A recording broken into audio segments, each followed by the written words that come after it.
Good morning student, कैसे हो आप सब। उम्मीद करती हूँ बेटा सभी अच्छे होंगे, सभी अपनी पढ़ाई भी बहुत अच्छे से कर रहे होंगे।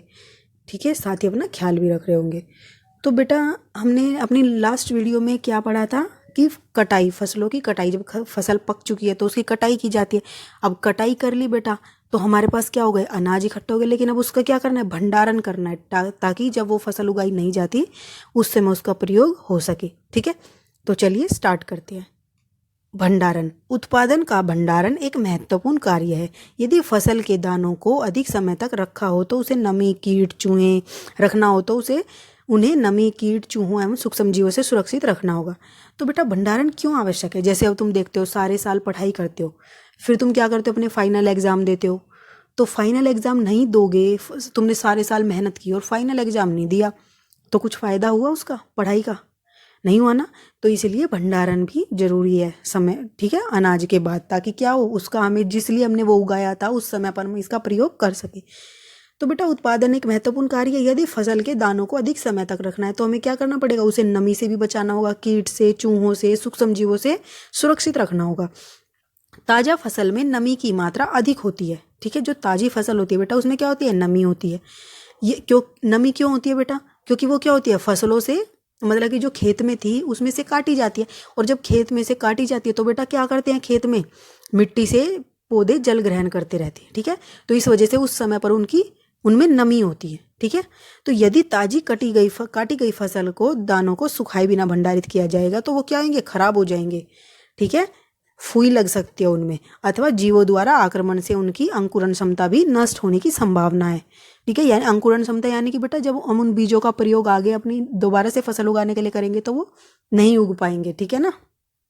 तो अतः भंडारण से पहले दानों को धूप में सुखाना आवश्यक है। तुमने देखा होगा कि जब भी कुछ घर में धान लेके आते हैं कटने के बाद, या अनाज लेके आते हैं तो उसको सुखाया जाता है, फिर उसको भंडारित किया जाता है, जिससे उसकी नमी में कमी आ जाए।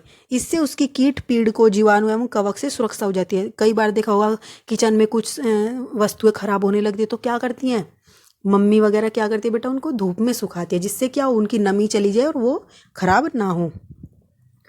किसान अपनी फसल उत्पादन का भंडारण जूट के बोरों, धातु के बड़े पात्र, इन सब में करते हैं। परंतु बीजों को बड़े पैमाने पर भंडारण साइलों और भंडार घरों में किया जाता है।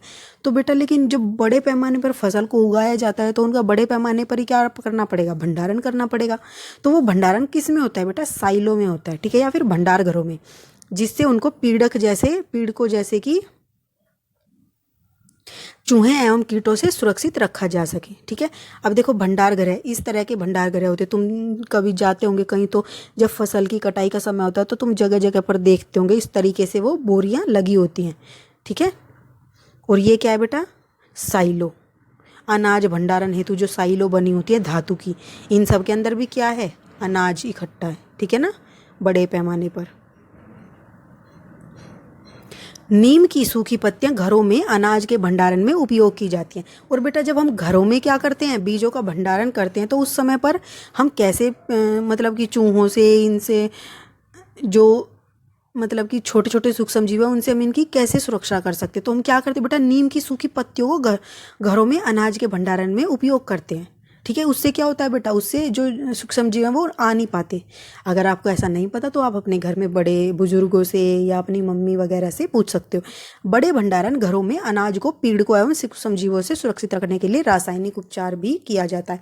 और बेटा कई बार क्या होता है कि हम छोटी छोटी दवाइयाँ आती हैं उनको क्या करते हैं, एक कपड़े में बांध कर बीच बीच में अनाज में डाल देते हैं। ठीक है, तो बेटा ये हमने क्या पढ़ा था कि भंडारण हम कैसे करते हैं और क्यों आवश्यक है, और कब इसका प्रयोग होता है, बड़े पैमाने पर कैसे होता है, घरों में किस तरीके से हम इसकी सुरक्षा कर सकते हैं।